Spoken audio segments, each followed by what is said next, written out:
Isang mapagpalang araw sa ating lahat. Ito po, nagluto po ako ng chop suey para po sa aming hapunan ngayong gabi. Nagpabili na rin ako ng mais sa aking pinsan sa kabilang barangay dahil mura ang mais ngayon. 50 kilo lamang ang isang kilo. Nung pagdating ng aking pinsan, agad ko itong binalatan at aking isinalang agad. Tsaka biglang may umorder sa akin ng pritong leeg ng manok tsaka pork sisig. Ang parehong benta ko sa kanila ay 120 isang platter. Bali pala sa isang leeg ng manok ay inahati ko sa tatlo. Ito ay nagiging bite size para pwedeng gawing pulutan. Gayon din naman sa sisig, aking itong ipiprito at saka tatadta rin ng maliliit. Then lalagyan ko ng sibuyas at sili at ang aking special sauce.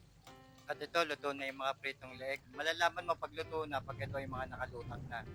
At ito, pagkahango, binigay ko na sa akin pinsan at siya na ang bahala maglagay sa lalagyan. Isa pala to sa akin mga bestseller, itong pritong leeg ng manok. Tapos tinignan ko na din ang aking pinakukulong mais. Ito, luto na. Ito ang aking daily routine na araw-araw. Maraming salamat. Bye-bye.